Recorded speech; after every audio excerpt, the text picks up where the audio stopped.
Assalamualaikum warahmatullahi wabarakatuh. Waalaikumsalam warahmatullahi wabarakatuh.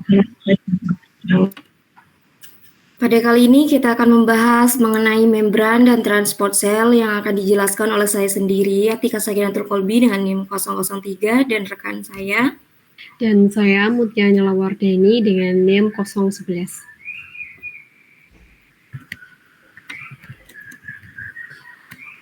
Indikator dari pembelajaran kali ini yaitu memerinci komponen penyusun membran plasma, menjelaskan struktur, fungsi, dan sifat membran plasma, membandingkan model membran plasma, menjelaskan fungsi dan macam transport membran, dan menjelaskan mekanisme transport membran yang akan menghasilkan tujuan akhir yaitu memahami struktur dan fungsi membran plasma serta mekanisme transport membran. Struktur dan fungsi dari membran terdiri dari 3 fungsi yaitu kompartmentasi organel dan enzim, peraturan transportasi, dan deteksi transmisi sinyal di dalam dan antar sel. Next. Membran sel mampu bertukar materi dengan lingkungannya melalui proses eksositosis atau padatan dikeluarkan dan endositosis atau padatan dimasukkan ke dalam sel. Endositosis terjadi ketika sel eukariotik menelan tubuh ekstraseluler atau amoeba seperti gambar tersebut. Tipe dari membran sel ditemukan pertama kali pada tahun 1895 oleh Charles Overton dan dilanjutkan oleh Gardner dan Grandes Villiers pada 1925. Charles Overton 1895 menemukan bahwa membran terbuat dari lipid. Zat larut lipid memasuki sel jauh lebih cepat daripada zat yang tidak larut dalam lipid. 20 tahun kemudian, membran sel darah merah tersusun atas lipid dan protein yang sekaligus membenarkan postulat dari Overton. Yang selanjutnya, penelitian dilanjutkan oleh Gardner dan Grendel, di mana mereka menemukan bahwa membran terdiri dari polar atau non-polar, polar dan non-polar, yaitu lipid bilayer. Next. Dan Davison dan Danilis Sandwich pada 1935 menemukan bahwa model membran paling awal mengusulkan lapisan ganda fosfolipid yang ditutupi lapisan protein globular, di mana protein globular pada gambar tersebut dijelaskan pada warna merah, di mana bentuk-bentuk yang berbeda dengan fungsi yang berbeda, di mana lingkaran, oval, persegi, dan yang lainnya. Next. Model Davison-Danieli menjelaskan bahwa membran sel terdiri dari lipid bilayer yang dilapisi oleh butiran protein. Satu lapis menghadap bagian dalam sel, lapis yang lain menghadap ke arah lingkungan luar. Lapisan membran rangkap lipida ditutupi oleh protein yang berupa lembaran atau globular sehingga tersusun lapisan atau protein lipid. Terdapat pori untuk melewatkan bahan-bahan tertentu antara sel dan lingkungan.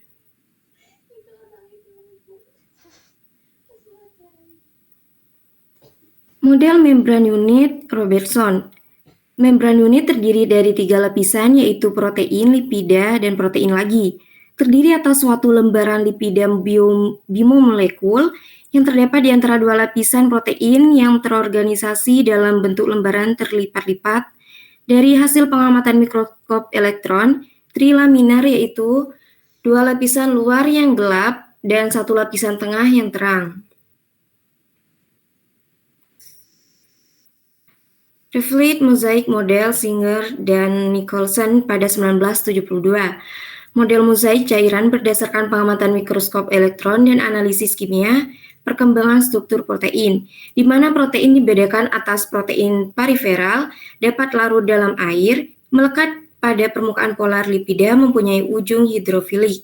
Protein integral, protein membran mempunyai ujung hidrofobik, menembus lipida bimolekul dengan merentang di seluruh membran. Fungsi dari protein membran sendiri yaitu menyerap nutrisi, reseptor spesifik untuk hormon, dan untuk mengkonversi energi selama respirasi dan fotosintesis. Untuk model yang mutakhir membran sel yaitu pada 1974, di mana perkembangan yang utama ditemukannya rantai-rantai karbohidrat yaitu pada lapisan glikokalix, dan protein terikat dengan rantai gula yaitu glikoprotein pada gambar tersebut, dan yang terakhir lemak yaitu glikolipid. Oke. Selanjutnya kita masuk ke bagian penting dari membran sel, yaitu transport sel. Apa sih itu transport sel? Transport itu merupakan proses perpindahan zat masuk dan keluar melalui membran dan terbagi menjadi dua kelompok besar, yaitu difusi dan osmosis. Yang pertama adalah difusi, merupakan gerakan molekul dari konsentrasi lebih tinggi ke konsentrasi yang lebih rendah, atau disebut dengan gradien konsentrasi. Difusi merupakan proses fisik yang dapat diamati dengan beberapa tipe molekul, dan difusi ini terjadi tanpa memerlukan energi karena molekul itu bergerak mengikuti arah alami. Contohnya adalah pertukaran oksigen dan karbon dioksida di paru-paru antara darah dan sel. Yang kemudian ada osmosis. Osmosis merupakan pergerakan air melalui membran semi-permeabel akibat perbedaan konsentrasi zat terlarut. Air akan bergerak dari larutan yang lebih encer atau hipotonik ke larutan yang lebih pekat atau hipertonik sampai terjadi keseimbangan.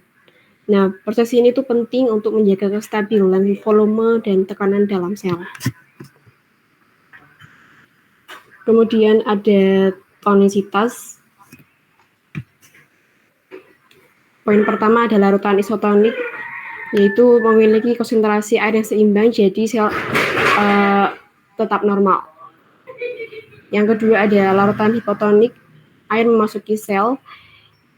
Larutan yang menyebabkan sel menggelembung atau tetap penuh disebabkan oleh masuknya air dikatakan larutan hipotonik. Jika sel ditempatkan dalam larutan hipotonik, air masuk sel, gerakan air dari keluar ke dalam sel. Intinya, larutan hipotonik ini akan menyebabkan air masuk ke dalam sel. Kemudian sel akan membengkak, bahkan pecah kalau nggak ada dinding sel. Yang kemudian ada pengembungan sel tumbuhan dalam larutan hipotonis menimbulkan tekanan turgor. Ketika sel tanaman ditempatkan dalam larutan hipotonik, diamati pembesaran sitoplasma karena vakula pusat membesar dan dengan bertambahnya air dan membran plasma mendorong melawan dinding sel yang kaku. Intinya, larutan hipotonik ini menyebabkan air keluar dari sel. Sel mereka menyusut, dan khusus pada sel tumbuhan, larutan hipotonik menciptakan tekanan turgor yang membuat tumbuhan tetap tegak. Sebaliknya, dalam larutan hipertonik, sel tumbuhan akan mengalami plasmolisis karena kehilangan air dari vakula. Nih, jadi ya, kemudian ada transport dengan protein pembawa. Protein pembawa spesifik masing-masing dapat dikombinasi dengan tipe molekul tertentu, kemudian ditransportasikan langsung ke membran. Fungsi dari protein pembawa adalah melakukan perubahan dalam bentuk pergerakan molekul melintasi membran dan diperlukan untuk transport terfasilitasi dan transport aktif. Nah, apa sih itu transport terfasilitasi? Yaitu adalah proses transport pasif dengan bantuan protein pembawa tetapi tetap tidak memerlukan energi. Contohnya, molekul glukosa yang terlalu besar untuk berdifusi langsung jadi dibantu oleh protein pembawa. Nah, protein ini tuh akan berubah bentuk untuk mengikat glukosa, lalu membawanya masuk ke dalam sel.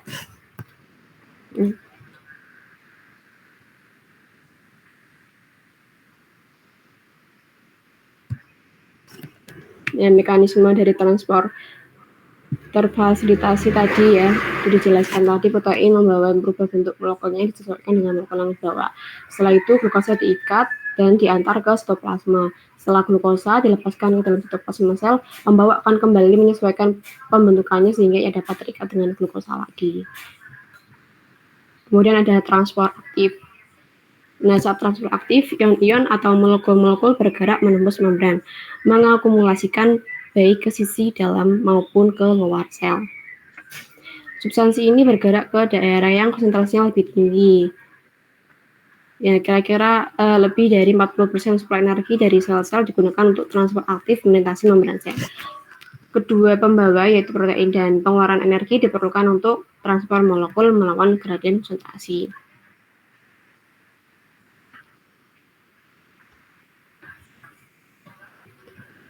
Nah, ini fungsi energi pada transfer aktif, yaitu mengubah bentuk protein pompa dan menyimpan substan pada sisi lain dari membran.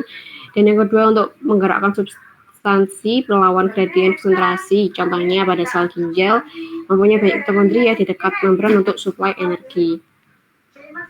Dan protein yang terlibat dalam transfer aktif biasanya dinamakan protein pompa.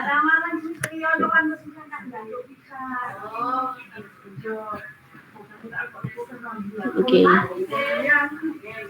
Dan ini ada rangkuman perbandingan transfer pasif dan transfer aktif.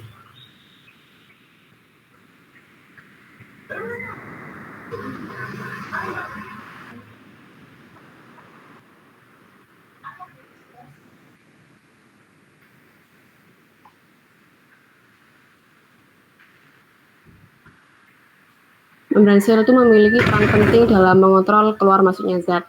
Ada dua jenis transfer pasif. Ada dua jenis transfer, yaitu transfer pasif dan transfer aktif. Kalau transfer pasif ini dilakukan tanpa energi, dan kalau yang aktif ini dilakukan dengan energi. Untuk zat besar seperti protein digunakan vesikel melalui endositosis dan exositosis. Perbedaan toksikalitas larutan berpengaruh besar terhadap keseimbangan air dalam sel. Nah, ini dia.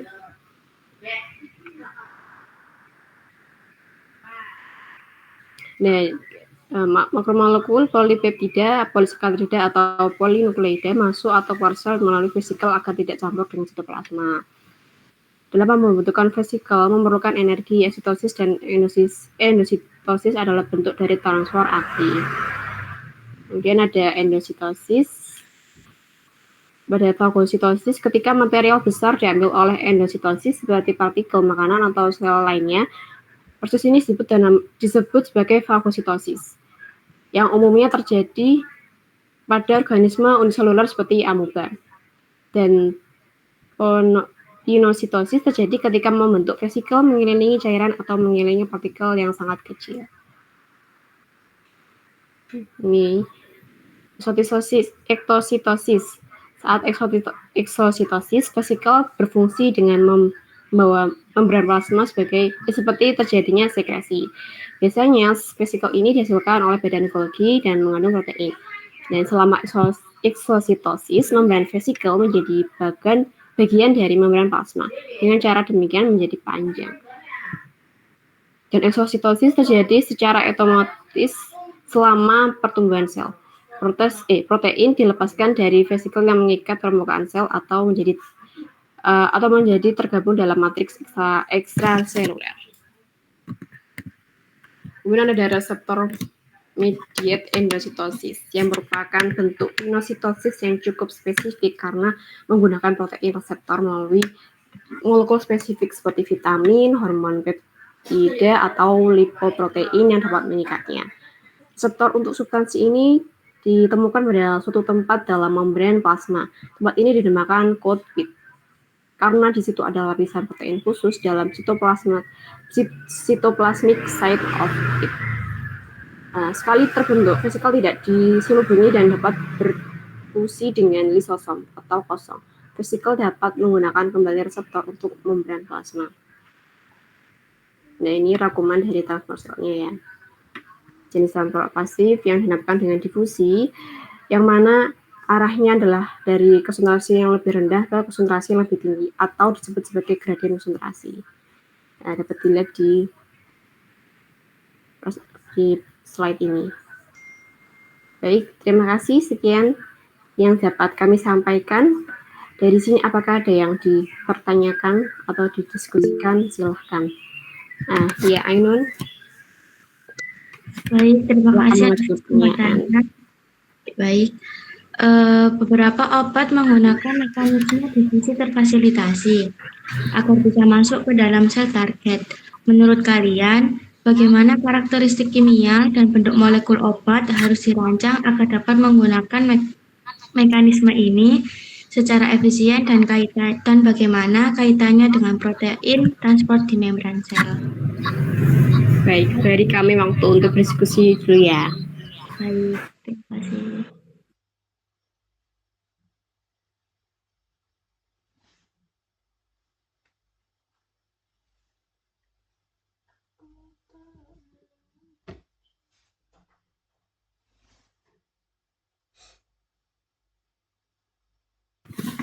Oke, aku mau jawab ya. Untuk dapat memanfaatkan mekanisme difusi terfasilitasi, obat itu kan harus dirancang dengan mempertimbangkan karakteristik kimia dan bentuk molekul yang sama sesuai dengan protein transport yang terdapat pada membran sel. Nah, berikut karakteristik yang perlu dipertimbangkan. Yang pertama adalah ukuran dan bentuk molekul. Molekul obat sebaiknya memiliki ukuran kecil hingga sedang. Karena jika terlalu besar atau tidak sesuai dengan bentuknya bisa menghambat proses pengikatan. Nah, kemudian ada sifat kimia.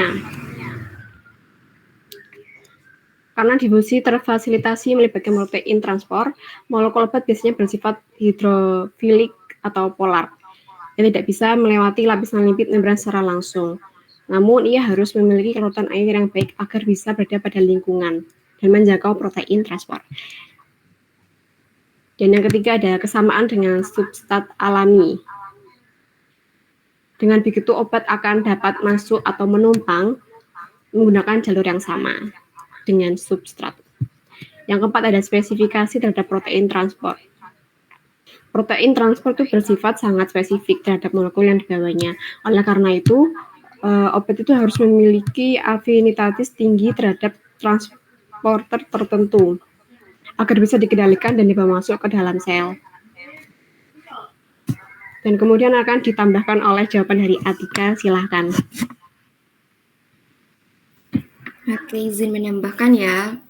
Pada intinya itu, agar obat bisa masuk ke dalam sel lewat difusi terfasilitasi, obat harus punya ukuran dan bentuk yang cocok dengan pintu masuk khusus atau protein transport di membran sel. Obat juga harus larut dalam air dan mirip dengan zat alami yang biasanya dibawa masuk oleh protein tersebut, supaya bisa menumpang masuk dengan mudah tanpa butuh energi. Apakah dapat diterima jawabannya, Ainun? Baik, terima kasih. Baik, terima kasih teman-teman atas partisipasinya dalam presentasi kali ini. Mohon maaf bila ada kurang lebihnya. Wassalamualaikum warahmatullahi wabarakatuh.